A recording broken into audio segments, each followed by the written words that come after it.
Hello everyone, मैं हूं राहुल कुमार मौर्य और हम लोग रॉक का चैप्टर पढ़ रहे थे। तो रॉक में हम लोगों ने कुछ टॉपिक्स को कवर कर लिया था। हम लोगों ने यहाँ तक वेरियस यूजेज ऑफ स्टोन्स यहाँ तक हम लोगों ने कवर कर लिया था। अब हम लोग अगला जो टॉपिक पढ़ने वाले हैं वो है क्वेरीइंग। ठीक है, तो एक एक करके इसके बारे में हम लोग पढ़ते हैं। तो इसमें आपको दो टर्म जानना जरूरी है। सबसे पहला क्वेरीइंग क्या होती है और दूसरा माइनिंग क्या होता है। देखिए, the process of obtaining stone from natural rock which is exposed on the surface of earth. मतलब कि अगर जो अर्थ के सरफेस पर रॉक है उसको निकालने के प्रोसेस को हम लोग क्या कहते हैं, क्वेरीइंग कहते हैं। Which when stones are obtain from great depth it is called mining. और जब जो रॉक अर्थ सरफेस के नीचे होते हैं उन्हें निकालने के प्रोसेस को हम लोग क्या कहेंगे, माइनिंग कहेंगे। अगर अर्थ सरफेस पर है तो उस रॉक को एक्सकेवेट करने के प्रोसेस को हम लोग क्वेरीइंग कहते हैं, और अगर अर्थ सरफेस के नीचे है तो उसे निकालने के प्रोसेस को माइनिंग कहते हैं। ओके, क्वेरीइंग देखिए तीन टाइप से करते हैं, with hand, quarrying with channelising machine and quarrying by blasting. With hand में तीन पार्ट में डिवाइड किया गया इसको, एक्सकेवेटिंग, हीटिंग एंड वेजिंग। तो एक एक करके इसके बारे में हम लोग पढ़ते हैं। सबसे पहला हम लोग पढ़ लेते हैं एक्सकेवेटिंग के बारे में। ओके, तो एक्सकेवेटिंग में क्या करता है, जो भी आपका रॉक सरफेस पर है, सरफेस रॉक, ओके, जो भी अर्थ के सरफेस पर रॉक है, सरफेस रॉक, उसको हम लोग एक्सकेवेटिंग करके निकालते हैं। और दूसरा इसका शर्त है कि जो रॉक हम लोग एक्सकेवेट कर रहे हैं वो कैसा होना चाहिए, सॉफ्ट। सबसे पहला ये सरफेस पर होना चाहिए, दूसरा ये सॉफ्ट होना चाहिए। इनमें कौन कौन से टूल्स का इस्तेमाल करते हैं, सबसे पहला टूल है जो वो है आपका पिकएक्स, दूसरा है चीजेल, तीसरा है shovel and the fourth one is hammer. ठीक है, अगर आप लोगों ने मांझी मूवी देखी होगी तो उसमें उसने हैमर, पिकेक्स, चीजेल और शॉवेल इन सबका इस्तेमाल करके जो चट्टान था, जो रॉक थी, उसको तोड़ा था। ठीक है, तो कौन सा प्रोसेस उसने इस्तेमाल किया था, वो था एक्सकेवेटिंग प्रोसेस। ठीक है, तो अब इसमें आप लोग देख लीजिए, ये सारे इंस्ट्रूमेंट इस्तेमाल करते हैं। दो शर्त है, सबसे पहला कि रॉक कहां पर होना चाहिए, अर्थ सरफेस पर होना चाहिए, और दूसरा रॉक कैसा होना चाहिए, सॉफ्ट होना चाहिए। कौन कौन से रॉक को एक्सकेवेट किया जाता है, तो देखिए यहां पर सेल और लाइम स्टोन को डिगिंग या एक्सकेवेटिंग करके निकाला जा सकता है। ठीक है, अब नेक्स्ट जो हमारा टॉपिक है वो है हीटिंग। तो हीटिंग में क्या होता है कि पहले मैं इसकी थ्योरी आपको समझा देता हूं कि इसकी थ्योरी क्या है। तो सबसे पहला शर्त इसका ये है कि जो भी एक्सकेवेट करना है या जो भी हमें रॉक निकालना है हीटिंग मेथड से, वो लेयर में होना चाहिए, मतलब सेडिमेंट्री होना चाहिए। ओके, तो इस तरह से जो लेयर में होगा उसके सरफेस पर हम लोग क्या करेंगे, फ्यूल में क्या हो सकता है, कुछ भी हो सकता है, घास फूस हो सकती है जो सूखी हुई हो, इसको रख करके इसको जलाते हैं, फ्लेम। तो जब हमें जलाते हैं तो जो ऊपर वाला लेयर है इसमें एक्सपेंशन होता है और नीचे वाले लेयर में एक्सपेंशन नहीं होता। ये जो लेयर है इसमें एक्सपेंशन नहीं होता क्योंकि हीट यहां तक नहीं पहुंच पाती। तो इस अनइवन एक्सपेंशन के कारण, क्या टर्म है, अनइवन एक्सपेंशन। अनइवन एक्सपेंशन के कारण जो ऊपर की लेयर होती है वो नीचे की लेयर से अलग हो जाती है। ठीक है, फिर इसको पिक एक्स की मदद से हम लोग छोटे छोटे पार्ट में तोड़ लेते हैं। ओके, तो अब मैं इसको एक एक बार पढ़ के हर एक पॉइंट को आपको समझा देता हूं कि कहां पे कौन सा पॉइंट आपको इस्तेमाल करना है। ओके, देखिए, heap of fuel is piled and fired on the surface of rock, two consecutive layer of the rock separate because of uneven expansion. The loosened rock portion are broken into pieces of desired size and are removed with the help of pickaxe and crowbar. crowbar का इस्तेमाल remove करने के लिए किया जाता है और पिकएक्स का इस्तेमाल इसको तोड़ने के लिए किया जाता है। ठीक है, next, stone blocks so obtained are very suitable for the coarse rubble machinery. ये देखिए एक एमसीक्यू बन गया आपका कि हीटिंग मेथड से जो स्टोन ऑब्टेन किया जाता है वो किस में इस्तेमाल किया जाएगा, तो वो है आपका coarse rubble machinery. Suitable stones with low fire resisting property. इसका मतलब हुआ कि जो भी आप स्टोन हीटिंग मेथड से निकालना चाह रहे हैं उसकी फायर रेजिस्टिंग प्रॉपर्टी कैसी होनी चाहिए, लो होनी चाहिए। ठीक है, फायर रेजिस्टिंग प्रॉपर्टी कैसी होनी चाहिए, लो। अगर हाई रेजिस्टिंग प्रॉपर्टी होगी तो वो फायर की वजह से ब्रेक नहीं होगा, अलग अलग नहीं होंगे उसके लिए। ठीक है, हीटिंग मेथड में हम लोग देखिए इन दो को हीटिंग मेथड से निकालते हैं हम लोग, नीस को एंड ग्रेनाइट को। ठीक है, हीटिंग मेथड इनमें इस्तेमाल करते हैं। नेक्स्ट हमारा जो टॉपिक है वो है वेजिंग मेथड। इसमें वेजिंग में क्या करते हैं, आपका फीडर और प्लग का इस्तेमाल करते हैं। देखिए, ये फीडर है, ये जो आप देख रहे हैं इसको फीडर बोलते हैं, और ये प्लग है। इसके साथ साथ हम लोग इस्तेमाल करते हैं किसका, हैमर का। इसमें आपको सबसे पहले करना क्या है, अगर शर्तें क्या क्या हैं पहले वो देख लेते हैं। सबसे पहला कि रॉक के सरफेस पर क्रैक्स होना चाहिए। क्या होना चाहिए? क्रैक्स होना चाहिए। ठीक है, अगर क्रैक्स नहीं है तो उस केस में हम क्या करेंगे, यहां पर देखिए ये होल है, ये जो बना हुआ है यहां पर ये होल है, 100 से 150 mm के इंटरवल पर ये होल कर लेते हैं। इस तरह से 100 से 150 mm के इंटरवल पर ये होल करेंगे और कितनी गहराई तक करेंगे, 200 से 250 mm तक की गहराई तक ये होल कर लेते हैं। फिर हर एक होल में यहां पर फीडर, ये जो फीडर देख रहे हैं आप, ये फीडर है, इस फीडर को लगा देते हैं दोनों तरफ और प्लग डालकर इस पे हैमरिंग करते हैं। ठीक है, हैमर से इस पे चोट मारते हैं, तो बार बार चोट मारने से क्या होगा, ये जो आपका रॉक मास है ये यहां से क्रैक कर जाता है और क्रैक करके ये अलग हो जाएगा। ठीक है, ये आपका मेथड जो है वेजिंग मेथड है। अब इसमें हम लोग क्या कर सकते हैं, देखिए कौन कौन सा स्टोन का वेजिंग मेथड से निकाला जाता है, वो है laterite, marble, sandstone, limestone and slate. ये देखिए सारे सारे कैसे सेडिमेंट्री हैं, जिसमें क्या होना चाहिए, लेयर्स होने चाहिए। क्या होते हैं, लेयर्स होते हैं, या ये स्ट्रेटिफाइड होते हैं, ऐसा कह सकते हैं हम लोग। तो लेटेराइट, मार्बल, सैंडस्टोन, लाइमस्टोन और स्लेट, इन सब का किस मेथड से निकालते हैं हम लोग, वेजिंग मेथड से हम लोग क्वेरिंग करते हैं इसका। ठीक है, अब इसमें जो है आप देख लीजिए यहाँ पर फिगर दिखाया गया है आपको, इसमें रियल फिगर है, ये एक साइड से लिया गया है। यहाँ पर ये जो है इसको फिगर बोलते हैं, ये प्लग है आपका।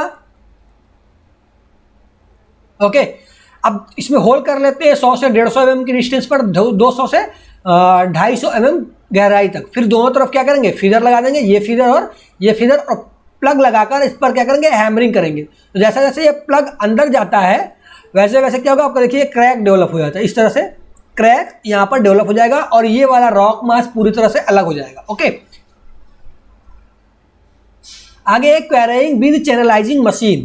तो चैनलाइजिंग मशीन में हम लोग क्या करते हैं, चैनल बनाते हैं। सपोज कीजिए ये आपका रॉक है, ठीक है, तो इसमें क्या करते हैं, चैनलाइजिंग मशीन होता है, उससे अंदर की तरफ लंबे लंबे होल्स करते हैं, हॉरिजॉन्टल और वर्टिकल।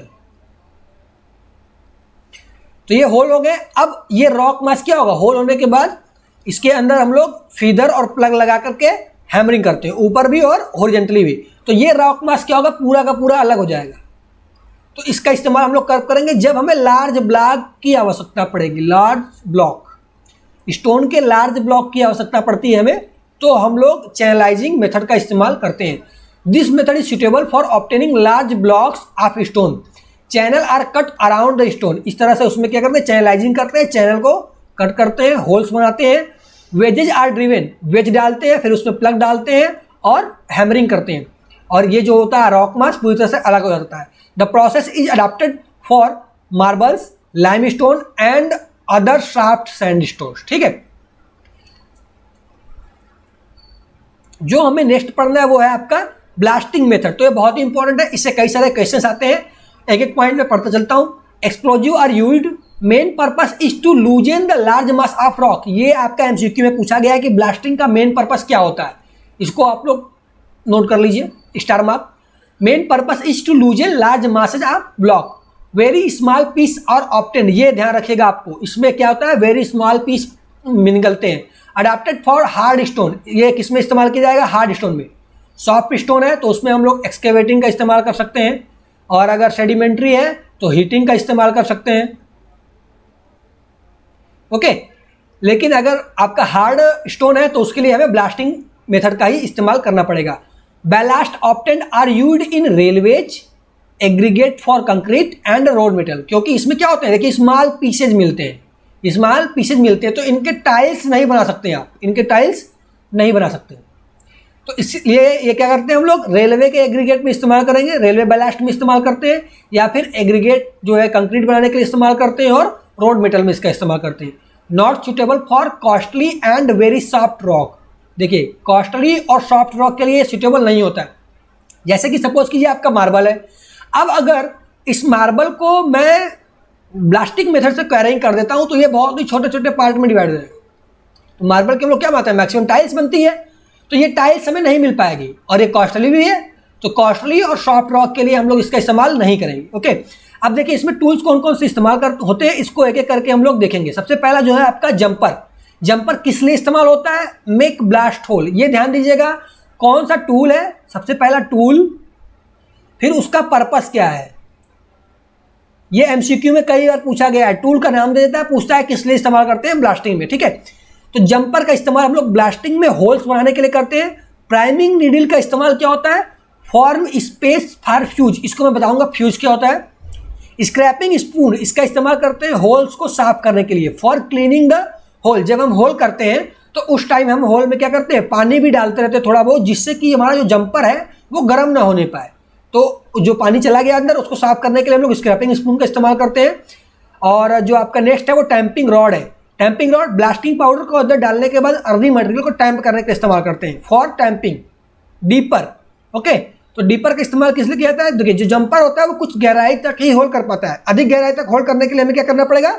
डीपर का इस्तेमाल करना पड़ेगा। To drill the hole to required depth, इसमें सारे फिगर दिखाए गए। ये आपका डीपर है, ये प्राइमिंग नीडल है, ये टैंपिंग बार है, ये जंपर है। जंपर का इस्तेमाल हमेशा हम होल बनाने के लिए करते हैं, ब्लास्टिंग में, स्क्रैपिंग स्पून क्लीनिंग के लिए करते हैं, ओके। हम लोग देखते हैं कि कौन कौन सा एक्सप्लोजिव यूज किया जाता है ब्लास्ट करने के लिए, और इनमें इंपॉर्टेंट कौन कौन सा है जो आपसे एग्जाम में पूछा जाता है। तो इंपॉर्टेंट देखिए, सबसे पहला ब्लास्टिंग पाउडर या gun powder, blasting carton, gun carton, फिर उसके बाद आता है आपका कॉर्डाइट, इंपॉर्टेंट है ये सारे, ध्यान दीजिएगा। जी लिग्नाइट एंड रॉक, ये बहुत ही इंपॉर्टेंट है। उसके बाद एक और है जो मैं नेक्स्ट स्लाइड में आपको दिखा दूंगा। तो ब्लास्टिंग पाउडर क्या होता है? ब्लास्टिंग पाउडर मिक्सचर होता है साल्ट पीटर, सल्फर और चारकोल का, जिसमें साल्ट पीटर 65%, सल्फर 15% और चारकोल 20% होता है। साल्ट पीटर क्या होता है? पोटेशियम नाइट्रेट होता है, ये KNO3, ठीक है। साल्ट पीटर 65, सल्फर 15 और चारकोल 20, ये याद कर लीजिए क्योंकि कई बार ये एमसीक्यू में पूछा जा चुका है कि ब्लास्टिंग पाउडर में रेशियो क्या होता है। तो 65, 15, 20 का होता है, ठीक। अब कुछ कुछ किताबों में लिखा है कि 75, 20 और 15 का होता है। तो आपको दोनों में से जो ऑप्शन मिलेगा वो लगा दोगे। अब अगर दोनों मिलेगा, सपोज करो 65, 15, 20 में मिल रहा है और 75, 10, 15 में मिल रहा है, तो वहां पर आप इसको प्रीफर करोगे, 65, 15, 20 को, ये सही माना जाता है, ठीक है। नेक्स्ट है ब्लास्टिंग कार्टन या फिर गन कार्टन। ये क्या होता है? HNO3 नाइट्रिक एसिड में कॉटन को हम लोग सैचुरेट कर देते हैं, तो वो बना लेता है आपका गन कॉटन या फिर ब्लास्टिंग कॉटन। देन है आपका डायनामाइट। डायनामाइट में क्या होता है? नाइट्रोग्लिसरीन रहता है। ये देखिए नाइट्रोग्लिसरीन रहता है 75% और 25% सैंडी अर्थ रहेगा, ओके। तो ये आपको रेशियो याद करना जरूरी है कि 75% नाइट्रोग्लिसरीन और 25% सैंडी अर्थ। कॉर्डाइट, तो कॉर्डाइट क्या होता है? मिक्सचर होता है किसका किसका? नाइट्रोग्लिसरीन का और नाइट्रोसेल्यूलोज का, ठीक है। देन आता है जिलेटिन डायनामाइट, इसमें 80% तक ब्लास्टिंग जिलेटिन होता है। जिलेटिन क्या है मैं बताऊंगा अभी, ब्लास्टिंग जिलेटिन नेक्स्ट स्लाइड में, ओके। ब्लास्टिंग जिलेटिन डायनामाइट जो होता है 80% ब्लास्टिंग जिलेटिन रहता है विद नाइट्रेट ऑफ पोटास, मतलब KNO3, साल्ट पीटर जिसको बोल रहे थे ऊपर, KNO3। अब देखिए जी लिग्नाइट, इसमें 65% तक आपका ब्लास्टिंग जिलेटिन रहता है। ब्लास्टिंग जिलेटिन में अभी आपको नेक्स्ट स्लाइड में दिखाता हूं क्या होता है, ओके। 35% तक एब्जॉर्बिंग, सॉरी ये रहता है 35% तक आपका एब्जॉर्बिंग पाउडर रहता है, जो कि ये एब्जॉर्ब करता है, ब्लास्टिंग जिलेटिन के लिक्विड को एब्जॉर्ब करता है। एंड देन आता है आपका रॉक। तो रॉक और रॉक में क्या होता है? ये देखिए इसका रेशियो याद कर लीजिए, कई बार एग्जाम में पूछा हुआ है। पोटेशियम, यहाँ पे देखिए क्लोरेट लिखा है, क्लोरेट होना चाहिए। पोटेशियम क्लोरेट कितना होता है? 79%, ओके। फिर नाइट्रोबेंजाल 21%, ये दोनों याद कर लीजिए आप लोग। इसमें क्या होता है? पोटेशियम क्लोरेट एंड नाइट्रोबेंजॉल कितना होता है? 79% पोटेशियम क्लोरेट एंड 21% नाइट्रोबेंजॉल। कई बार पूछा जा चुका है, एक इसका रेशियो पूछा जा चुका है और एक ब्लास्टिंग पाउडर का कि कितना कितना इसमें होता है, और डायनामाइट का भी एक बार पूछा गया है कि इसमें रेशियो कितना होता है। तो देखिएगा सबसे पहले हमें क्या याद करना है? ब्लास्टिंग पाउडर, इसमें क्या क्या होता है? Salt Peter 65%, sulphur 15%, charcoal 20%, blasting cotton या गन कॉटन, नाइट्रिक एसिड में कॉटन को हम लोग सैचुरेट कर देते हैं। जी डायनामाइट 75% आपका नाइट्रोग्लिसरीन होता है और 25% आरबी सैंड होता है। कॉर्डाइट, इसमें क्या होता है? मिक्सचर होता है नाइट्रोग्लिसरीन और नाइट्रोसेल्यूलोज का। फिर उसके बाद आपको जी लिग्नाइट पढ़ना है, तो इसमें 65% तक ब्लास्टिंग जिलेटिन रखते हैं और 35% तक एब्जॉर्बिंग पाउडर रखते हैं, ठीक है। रॉक और रॉक, इसमें 79% तक पोटेशियम क्लोरेट होता है और 21% तक नाइट्रोबेंजॉल होता है। अब देखिए इनमें जो एक और क्वेश्चन आता है वो पूछा जाता है कि टनल बनाने के लिए हम लोग कौन सा इस्तेमाल करते हैं? तो टनल बनाने के लिए हम लोग ये इस्तेमाल करते हैं। इसको आप लोग याद कर लीजिए कि आपको क्या इस्तेमाल करना है? लिथोफ्रैक्टर इस्तेमाल करना है, ठीक है। ये इस्तेमाल करते हैं हम लोग इसमें टनल्स के लिए। जब हमें टनल्स की ब्लास्टिंग करनी होती है टनल्स के लिए, तो हम लोग लिथोफ्रैक्टर का इस्तेमाल करते हैं। अब एक और क्वेश्चन पूछता है कि पानी के अंदर क्या इस्तेमाल करते हैं, तो पानी के अंदर देखिए रॉक का इस्तेमाल करते हैं और एक आपका जी लिग्नाइट का इस्तेमाल करते हैं, दोनों का इस्तेमाल करते हैं पानी के अंदर, ठीक है। कौन कौन सा, एक आपका जी लिग्नाइट और दूसरा रॉक। तो अगर आपको ऑप्शन मिलता है दोनों में से एक है तो वही लगाएंगे, अगर जी लिग्नाइट है तो जी लिग्नाइट लगाएंगे, रॉक है तो रॉक। अगर आपको दोनों मिल जाता है, जी लिग्नाइट भी है, 4 में से जी लिग्नाइट भी आ रहा है और रॉक, तो वहां पे आपने रॉक को चूज करना है। क्यों? क्योंकि ये मोस्ट इफेक्टिव होता है, देखिए मोस्ट इफेक्टिव अंडर वाटर, ठीक है। इसीलिए हम लोग क्या करेंगे, रॉक को वहां पर चूज करेंगे। ओके, आगे बढ़ते हैं हम लोग। अब देखिए यहाँ पर ब्लास्टिंग जिलेटिन जो बार बार आ रहा था पीछे, उसको मैं बता देता हूँ आपको एक बार। ये रहा ब्लास्टिंग जिलेटिन। इसमें क्या होता है, 93% तक नाइट्रोग्लिसरीन और 60% तक गन कॉटन होता है। गन कॉटन क्या होता है भाई, पीछे बता चुका हूँ, HNO3 में कॉटन को सैचुरेट कर लेते हैं, यहाँ पर वही लिखा हुआ है, देख लीजिएगा।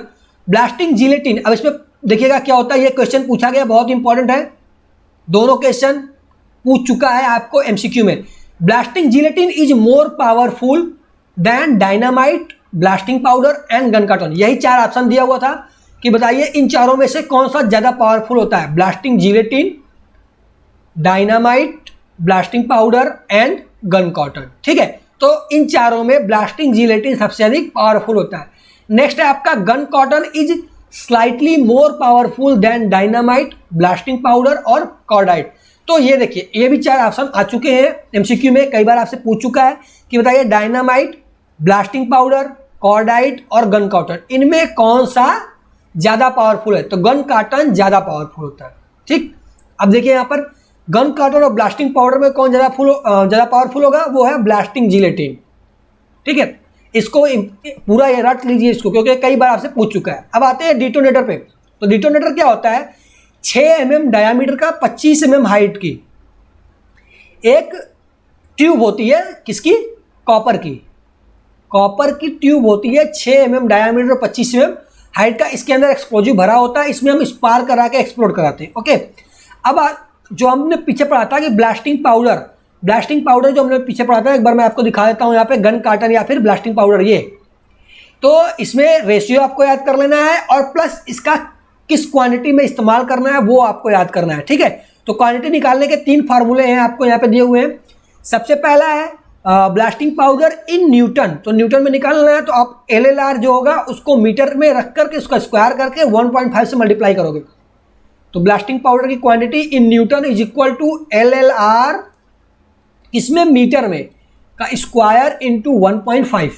दूसरा आपका फार्मूला है, अगर ग्राम में निकालना है तो LLR मीटर में रख करके उसको 0.008 से डिवाइड करोगे। अगर आपको ग्राम में निकालना है तो LLR इन मीटर का स्क्वायर डिवाइडेड बाय 0.008।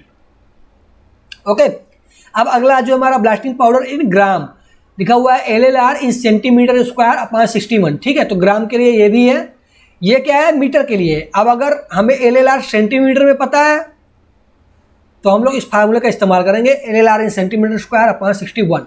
अब नेक्स्ट आता है आपका LLR क्या है, जो है आ रहा है LLR, तो LLR को बोलते हैं लाइन ऑफ लीस्ट रेजिस्टेंस। ये क्या होता है मैं आपको दिखा देता हूं नेक्स्ट स्लाइड में।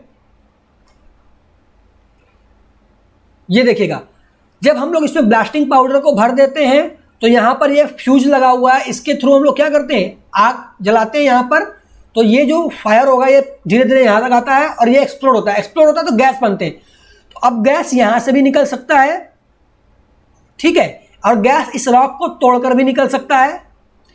तो गैस जिस भी रूट से निकलता है वो शॉर्टेस्ट रूट होता है। कौन सा रूट होता है, शॉर्टेस्ट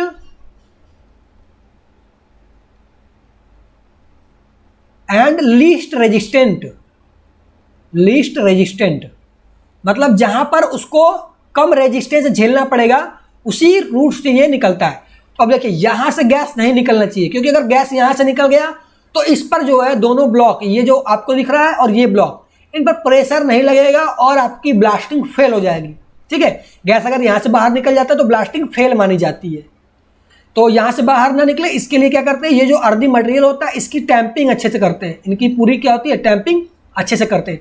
अब ब्लास्टिंग पाउडर जो गैस बना रहा है वो देखिए यहाँ से भी निकल सकता है, यहाँ से भी निकल सकता है, ठीक है। तो अब ये रूट क्या है, ज़्यादा लंबा पड़ रहा है तो इसमें ज़्यादा रेजिस्टेंस लगेगा, तो हमें कौन सा रूट चाहिए, लीस्ट रेजिस्टेंस। तो जो शॉर्टेस्ट रूट होगा वो लीस्ट रेजिस्टेंट वाला रूट होगा, तो यहाँ से लीस्ट रेजिस्टेंस उसको मिलता है, तो ये LLR कहलाता है, ठीक है। ये रूट क्या कहलाएगा, LLR कहलाएगा। इसकी जो लंबाई होगी वही कहलाती है आपकी line of least resistance in meter और सेंटीमीटर। एक बार मैं आपको डिफिनीशन पढ़ के बता देता हूं आपका जो आपका LLR है। When explosive explodes, gas comes out through the path which offers least resistance, ठीक है। लीस्ट रेजिस्टेंस जो पाथ ऑफर करेगा वहीं से निकलता है gas. This path is known as the line of least resistance, this is the definition. अब आगे बढ़ते हैं, प्रोसेस ऑफ ब्लास्टिंग क्या है, इसमें कैसे हम लोग ब्लास्टिंग करते हैं। तो ब्लास्टिंग में 4 प्रोसेस होते हैं। सबसे पहला होल करना, जो आपका रॉक है उसमें होल करते हैं। देन चार्जिंग, चार्जिंग का मतलब होता है कि जो भी आपका ब्लास्टिंग पाउडर है उसको होल के अंदर डालना। टैंपिंग, ब्लास्टिंग पाउडर डालने के बाद उसके ऊपर अर्दी मटेरियल डाल करके टैंपिंग रॉक से टैंपिंग करते हैं। देन फ्यूजिंग, फ्यूजिंग का मतलब उसके अंदर पलीता लगाना है, फ्यूज को डालते हैं जिससे कि आग ब्लास्टिंग पाउडर तक पहुंचती है। एक एक पॉइंट को हम लोग पढ़ते हैं इसमें। सबसे पहले देखते हैं कि ब्लास्टिंग में बोरिंग और ड्रिलिंग क्या होती है। देखिए इसमें blast hole of required depth and diameter are made with jumper and deeper. ये देखिए जंपर एंड डीपर, जंपर का इस्तेमाल क्यों करते हैं, होल बनाने के लिए। डीपर का इस्तेमाल क्यों करते हैं, रिक्वायर्ड डेप्थ तक उस होल को ले जाने के लिए, ठीक है। Next, water is added while drilling, while drilling. जब हम इस ये देखिए ये आपका क्या है, जंपर है। ये क्या है, जंपर है। जब ड्रिल कर रहे होते हैं तो इसमें पानी डालते रहते हैं ताकि ये हमारा जो जंपर है गर्म ना हो जाए, ठीक है। तो जब हम इसमें पानी डालते हैं किस लिए, इसको कूलिंग करने के लिए। तो क्या बना लेता है, जो आपकी चूरा होगा, जो आपका इसमें पाउडर निकलेगा रॉक का ड्रिलिंग करते समय, वो पानी के साथ पेस्ट बना लेता है। क्या बनाएगा, पेस्ट। तो इस पेस्ट को निकालने के लिए हम लोग क्या करेंगे, स्क्रैपिंग स्पून का इस्तेमाल करते हैं। देखिए such paste is removed by using scraping spoon, ठीक है। तो पूछा गया स्क्रैपिंग स्पून किस लिए इस्तेमाल करते हैं, तो क्लीनिंग के लिए इस्तेमाल करते हैं। Holes are cleaned by rotating an iron rod with piece of cloth at its end. जब हम इसको निकाल लेंगे तो इस तरह से होल बन जाएगा। इसमें से जो भी आपका पेस्ट बनेगा उसको स्क्रैपिंग स्पून से निकालेंगे। फिर भी कुछ अंदर ये गीला रह जाए, तो गीला नहीं होना चाहिए, ये वेट नहीं होना चाहिए। तो वेट ना हो इसके लिए क्या करते हैं, एक लोहे की रॉड लेते हैं, उसमें कपड़ा लपेट देते हैं, लपेट करके इसके अंदर घुमा करके पूरी जितनी पानी होती है उसको साफ कर देते हैं। जो पानी रहेगा उसको हम लोग क्या करेंगे, साफ कर देते हैं ताकि ये पूरा का पूरा ड्राई हो जाए। Next one is charging. Charging का मतलब क्या होता है, the charge of gun powder, या फिर जो भी एक्सप्लोसिव आप इस्तेमाल कर रहे हो, डायनामाइट भी हो सकता है। तो गन पाउडर या dynamite is placed at the bottom of hole. ये देखिए ये जो यहाँ पर आपको ब्लैक कलर का दिख रहा है ये चार्ज कहलाता है। चार्ज में आपका गन पाउडर हो सकता है या फिर डायनामाइट हो सकता है, जो भी आप एक्सप्लोजिव यूज कर सकते हैं वो, ठीक है। तो ये क्या कहलाता है, चार्ज। और इस प्रोसेस को, चार्ज को इसके अंदर डालने को क्या कहते हैं, चार्जिंग कहते हैं। अब priming needle coated with grease, देखिए priming needle coated with grease, इस पे ग्रीस लगा होता है। Which is a thin copper rod, कैसा होना चाहिए, कॉपर का होना चाहिए। अभी बताता हूँ कॉपर का क्यों होना चाहिए। Is placed in position vertically in the hole, ठीक है। अब इसमें क्या करेंगे, ये देखिए आपका प्राइमिंग नीडल है, क्या ये प्राइमिंग नीडल है। अब इसको वर्टिकली होल में डाल देते हैं इसके अंदर। अब ये आपकी चार्जिंग कंप्लीट हो गई। नेक्स्ट राउंड आता है आपका टैंपिंग का। टैंपिंग का, तो टैंपिंग में क्या करते हैं, रिमेनिंग पार्ट ऑफ होल, यहां तक देखिए हम लोगों ने इस पॉइंट तक, इस लेवल तक हम लोगों ने क्या किया, आपका पूरा मटेरियल भर दिया, चार्ज भर दिया एक्सप्लोजिव का, ठीक है।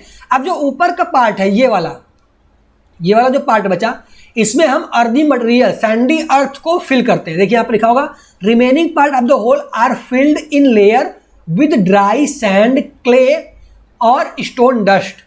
ईच लेयर इज रैम्ड, इस लेयर इज रैम्ड और टैम्प्ड, रैमिंग को टैंपिंग भी बोलते हैं, by using tamping rod, okay. Keep rotating the priming needle, जब हम लोग टैंप करते हैं तो प्राइमिंग नीडल जो होती है उसको रोटेट करते रहते हैं, अदरवाइज जो जाम हो जाता है तो फिर वो निकलता नहीं है। Take out the priming needle after tamping, tamping करने के बाद प्राइमिंग नीडल को निकाल लेते हैं। देन आपका आता है फ्यूजिंग। फ्यूजिंग क्या होता है, ये जो आप देख रहे हैं इसको कहते हैं फ्यूज, हिंदी में पलीता बोलते हैं।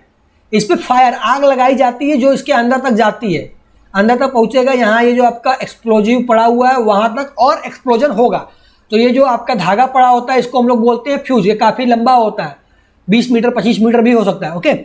Insert fuse into the vertical space formed after removing needle. इस जो प्राइमिंग नीडल था इसको निकालने के बाद जो भी स्पेस बच जाता है उसमें हम लोग फ्यूज डाल देते हैं। Fuse should project outside the hole by the length of 600 to 900 mm। Outside कितना होना चाहिए? 600 to 900 mm तक, जिससे कि आग लगाकर जो भी आग लगाने वाला व्यक्ति है वो दूर भाग सके। Okay. Free end of fuse is fired using the match और इलेक्ट्रिसिटी या फिर माचिस का इस्तेमाल करके हम लोग क्या करते हैं, इसमें फायर लगाते हैं। इतने प्रोसेस के बाद अपने आप ब्लास्ट होता है, एक्सप्लोजन हो जाता है और ये राख बहुत सारे अलग हो जाते हैं छोटे छोटे पीसेज में। ये देख लीजिएगा यहाँ पर आपका फ्यूज है। एक बार मैं इसको क्लीन कर देता हूँ, आप लोग अच्छे से देख लीजिए। ये पार्ट जो है आपका कहलाएगा फ्यूज। इसको हम लोग क्या कहते हैं, ये जो पार्ट देख रहे हैं आप लोग, ये कहलाता है फ्यूज। यहाँ पर ये गन पाउडर है या फिर डायनामाइट या फिर कोई भी एक्सप्लोजिव हो सकता है, जो भी आपको रिकमेंड किया है यूज़ करने के लिए।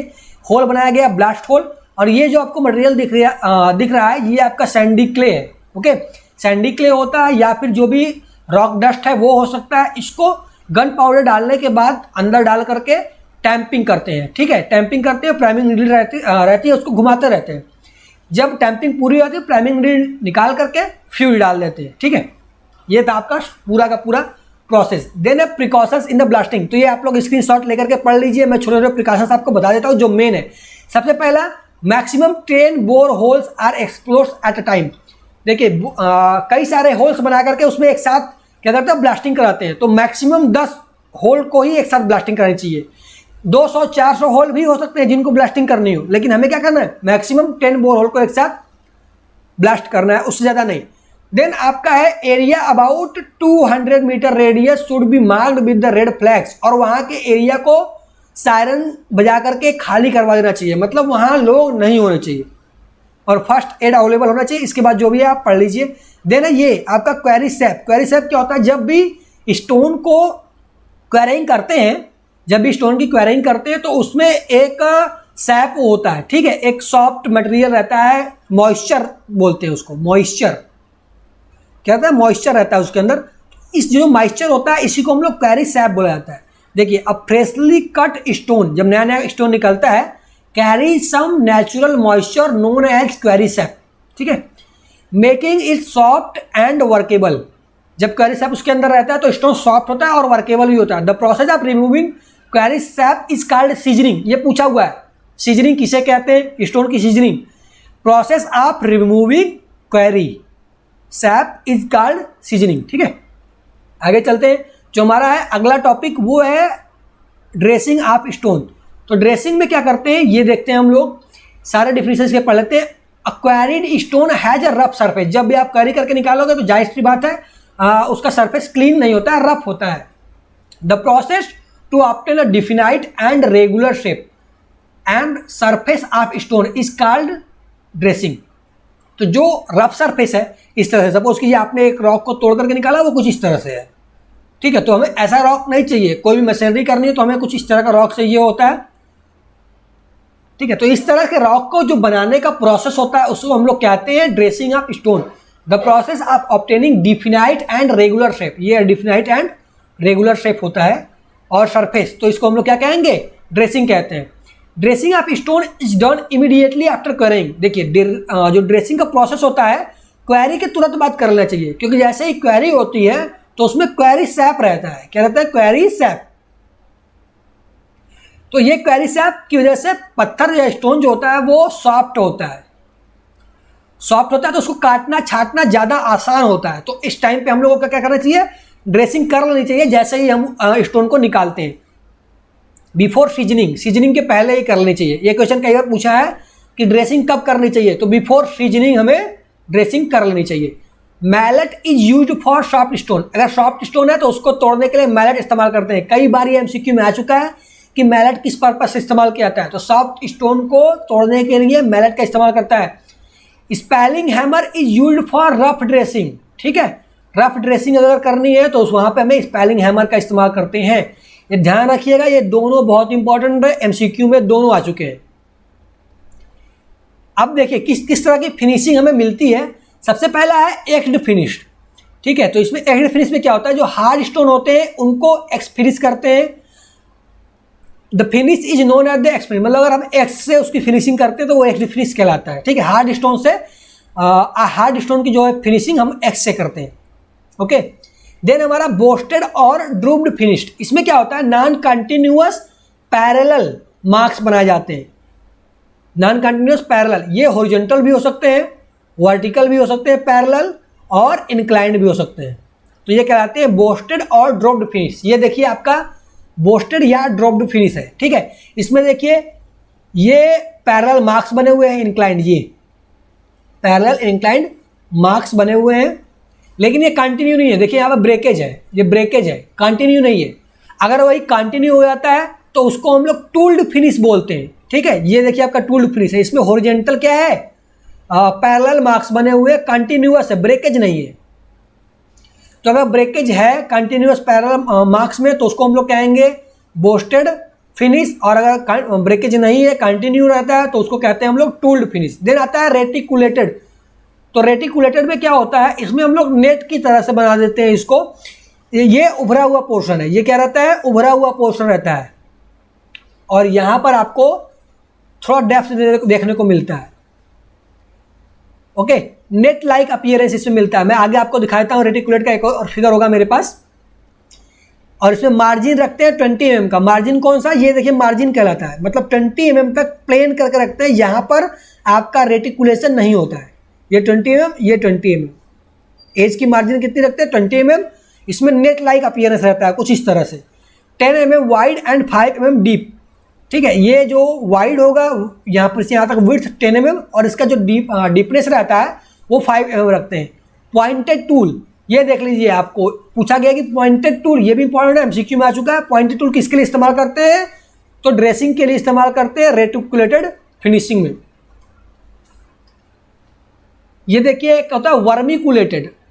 तो वर्मिकुलेटेड में क्या होता है, वार्म ईटन अपीयरेंस, मतलब ऐसा लगता है जैसे कि कीड़े ने इसको पूरा खा लिया हो, ठीक है। इसमें भी वही रहता है, 20 mm का मार्जिन रहेगा, एज मार्जिन 20 mm दोनों तरफ, यहाँ से यहाँ तक, ओके। और इसमें इस तरह से कुछ अपीयरेंस हम लोग बनाते हैं जो यहाँ पर आपको दिख रहा है, ये कहलाता है वर्मिकुलेटेड। फिर circular finish, surface of stone is made round, surface को राउंड बना देते हैं। Plain finish, surface is made approximately smooth with saw and chisel. Polish finish, granite and marble etcetera can be polished either by hand और machine, ठीक है। तो granite और marble पे हम लोग पॉलिशिंग करते हैं, तो वो कहलाता है पॉलिश फिनिश। स्कैबलिंग फिनिश, ये बहुत इंपॉर्टेंट है, ये आया हुआ है। Rough dressing by using scabbling hammer, scabbling hammer से हम लोग स्कैबलिंग फिनिश करते हैं, और वो ड्रेसिंग कैसी होती है, रफ ड्रेसिंग होती है, ओके। देन आता है फ्यूरोड फिनिश, इसमें क्या आता है, 20 mm का मार्जिन देते हैं हम लोग। देन सेंट्रल पोर्शन जो होता है अबाउट 15 mm का रखते हैं, ठीक है। और 10 mm जो होता है वो vertical groups are formed in the central portion, इस तरह से।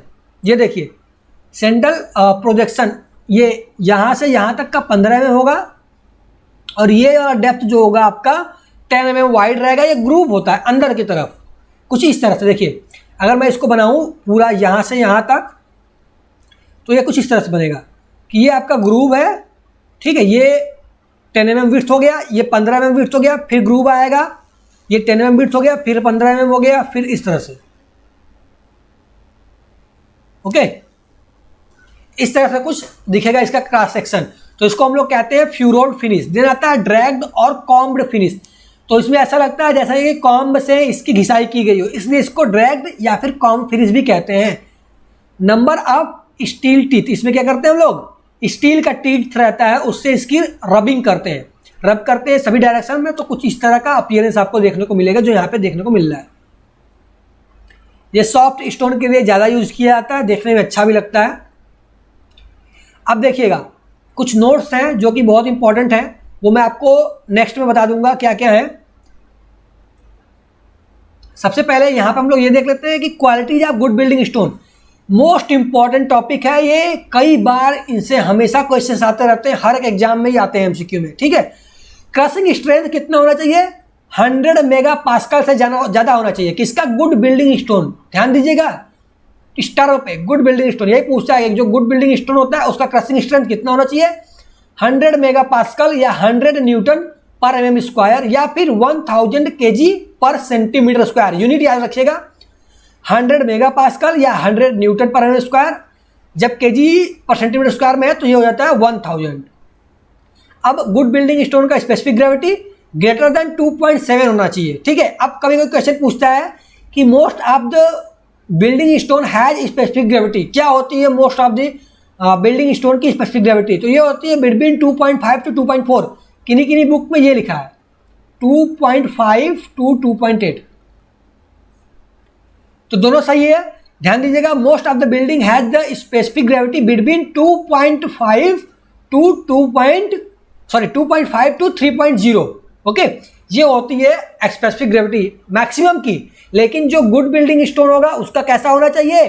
2.7 से अधिक होना चाहिए। ओके, देन आता है वाटर एब्जॉर्प्शन। तो गुड बिल्डिंग स्टोन का वाटर एब्जॉर्प्शन 5% से कम होना चाहिए। ठीक है, अब यहाँ पर देखिए 10% क्राइटेरिया लिखा हो गया है, तो ये कंफ्यूज करता रहता है मतलब 5% और 10%। तो अगर आपसे ये पूछता है कि गुड बिल्डिंग स्टोन इसकी वाटर एब्जॉर्प्शन कैपेसिटी कितनी होनी चाहिए? तो लेस देन 5% होनी चाहिए। अब कभी कभी क्वेश्चन पूछता है कि बताइए अगर वाटर एब्जॉर्प्शन किससे ज़्यादा हो जाए तो उसका इस्तेमाल हम नहीं करेंगे। तो ध्यान दीजिएगा, अगर water absorption is greater than 10% तो उस स्टोन का इस्तेमाल हम बिल्डिंग पर्पस के लिए नहीं करते। ठीक है, गुड बिल्डिंग स्टोन कौन सा होगा? जिसकी वाटर एब्जॉर्बिंग कैपेसिटी 5% है, और अगर वाटर एब्जॉर्बिंग कैपेसिटी 10% से अधिक हो गई तो किसी भी बिल्डिंग के कार्य के लिए हम उसका इस्तेमाल नहीं करेंगे स्टोन का। ओके, देन आता है toughness index, hardness index and percentage wear. तो परसेंटेज वियर अट्रीशन टेस्ट में 3% से कम होना चाहिए। ये भी पूछा गया है कि परसेंटेज वियर कितना होना चाहिए? गुड क्वालिटी जो आपका बिल्डिंग स्टोन होता है उसका परसेंटेज वियर कितना होना चाहिए? तो गुड क्वालिटी बिल्डिंग स्टोन का परसेंटेज वियर 3% से कम होना चाहिए। अब अगर 3% से ज़्यादा है तो उसको हम कहते हैं नॉट सेटिस्फैक्ट्री। अगर 3% है तो उसको कहते हैं जस्ट टॉलरेबल। यही पूछा है कि अगर आपका परसेंटेज वियर 3% से ज़्यादा है तो उस स्टोन को क्या कहते हैं? तो वो कहलाता है नॉट सेटिस्फैक्ट्री, और 3% है तो टॉलरेबल। अब अगर 3% से कम है तभी हम उसको क्या कहेंगे? गुड बिल्डिंग स्टोन कहेंगे। ठीक है, अब toughness index and hardness index. तो टफनेस इंडेक्स 13 से कम होता है तो उसको कहते हैं नॉट टफ।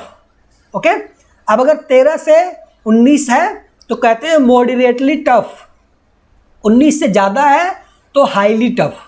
ठीक है, तो जो नॉट टफ है उसका इस्तेमाल नहीं करते हम लोग, ध्यान दीजिएगा। तो अगर पूछ ले कि बताइए बिल्डिंग स्टोन का टफनेस इंडेक्स कितना होना चाहिए? तो ग्रेटर देन 13। ठीक, ग्रेटर देन 13 होना चाहिए, क्योंकि 13 से कम क्या होता है? नॉट टफ होता है, उसका इस्तेमाल हम नहीं करेंगे। तो ग्रेटर देन अगर 13 है तो वो क्या होगा?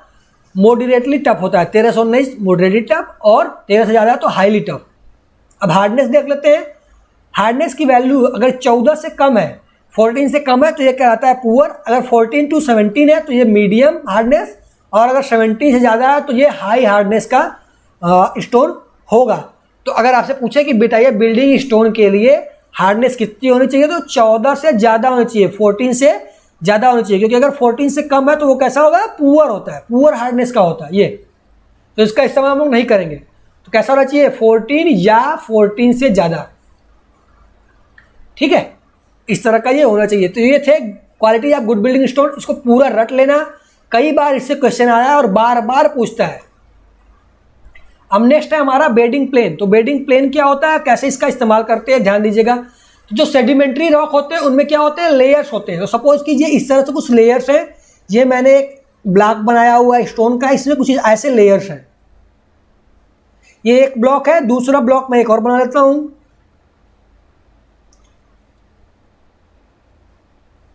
ये मेरा दूसरा ब्लॉक है, ये दोनों स्टोन का है। अब एक पर लोड हम ऐसे लगा रहे हैं, इधर से वर्टिकली। ठीक है, तो ये देखिए क्या होता है, लेयर के परपेंडिकुलर, जो ये लेयर्स हैं इसके परपेंडिकुलर लगता है। वर्टिकल मत लिखिएगा कभी भी, परपेंडिकुलर। बताता हूं क्यों, वर्टिकल क्यों नहीं लिखते बताऊंगा। लेयर के परपेंडिकुलर लोड लगना चाहिए, ऐसे प्लेस करेंगे हम इस स्टोन को अपने जो भी हम बिल्डिंग में इस्तेमाल कर रहे हैं उस बिल्डिंग में ऐसे प्लेस करेंगे कि लेयर लोड के परपेंडिकुलर हो। अब अगर हम ऐसे लोड लगा दें जो कि लेयर के पैरेलल होता है या लेयर के अलोंग होगा, तो ये इस लेयर के अलोंग क्या होगा, स्प्लिट हो जाएगा, मतलब ये स्टोन टूट जाएगा, ऐसे दो पार्ट में टूट जाएगा। एक पार्ट ये बन जाएगा आपका, दूसरा पार्ट ये बन जाएगा। तो इसलिए हम लोग लेयर के अलोंग या लेयर के पैरेलल लोड नहीं लगाते, या फिर प्लेस ऐसे करते हैं कि लोड लेयर्स के पैरेलल नहीं होना चाहिए। कैसा होना चाहिए, लेयर के परपेंडिकुलर होना चाहिए। अब देखिए, जब कभी कभी पूछता है, यही क्वेश्चन पूछ देता है कि सेडिमेंट्री रॉक्स का इस्तेमाल हम जब बिल्डिंग में करते हैं तो किस तरह से करना चाहिए। तो सबसे पहला एक ऑप्शन दे देगा आपको परपेंडिकुलर, परपेंड। दूसरा ऑप्शन दे दिया वर्टिकल। तीसरा दे दिया लेयर के पैरेलल। ओके, तो अब देखिए वर्टिकल और परपेंडिकुलर दोनों सही है, लेकिन आप यहां पर परपेंडिकुलर ही इस्तेमाल करेंगे क्योंकि सारे बुक्स परपेंडिकुलर लिखे हैं, तो इसलिए हम लोग परपेंडिकुलर को ही चूज करते हैं। ठीक है, वर्टिकल भी सही है, लेकिन जब एमसीक्यू की बात आती है तो वहां पर आपका वर्टिकल गलत माना जाता है, परपेंडिकुलर को सही माना जाता है। तो आप परपेंडिकुलर ही ऑप्शन चूज करिएगा हमेशा। तो लोड हमेशा कैसे लगना चाहिए, लेयर के परपेंडिकुलर। यहां पर देखिएगा, इसमें ये वाला जो ब्लॉक है इसमें लेयर के पैरेलल लोड लग रहा है, तो इसीलिए इसको लिखा गया है इनकरेक्ट प्लेसिंग है इसकी। अब ये देखिए करेक्ट प्लेसिंग, क्योंकि इसकी स्टोन ऐसा है और लोड ऊपर से ऐसे आ रहा है, तो परपेंडिकुलर है, तो इसकी प्लेसिंग कैसी है, ये करेक्ट है। अब यहां पर देखिए पूछता है कि आर्क में कैसे इस्तेमाल करना चाहिए। ठीक है, आर्क में जो आपके सेडिमेंट्री रॉक होते हैं उनको कैसे इस्तेमाल करना चाहिए। तो ये सपोज कीजिए अगर ये आर्क बना है, ये इसका रेडियस है, ये क्या है, रेडियस है। तो ऐसे इस्तेमाल करना चाहिए कि जो लेयर है वो रेडियली हो। कैसे हो, रेडियल, मतलब रेडियस के डायरेक्शन में हो। ऐसे देखिए, ये आपका रेडियस है, ये आपका रेडियस है, तो इसके लेयर भी इसी के अलॉन्ग रहे, क्योंकि जो लोड का डिस्ट्रीब्यूशन होता है वो आर्क में वो सरकमफेरेंशियल होता है। इस तरह से जब लोड अगर सरकमफेरेंशियल है तो लेयर कैसे होने चाहिए, रेडियल, तभी क्या होगा, ये परपेंडिकुलर हो पाएगा लोड। ठीक है, समझ गए। तो इसमें जो लेयर होने चाहिए वो कैसे होने चाहिए, रेडियल होने चाहिए। ठीक, सरकमफेरेंशियल रेडियल नहीं होना चाहिए, सॉरी सरकमफेरेंशियल लेयर नहीं होने चाहिए, कैसे होने चाहिए, रेडियल। अब जो हमारा अगला टॉपिक है वो है टेस्ट फॉर स्टोन, तो इसको हम लोग नेक्स्ट चैप्टर में पढ़ लेंगे। ओके,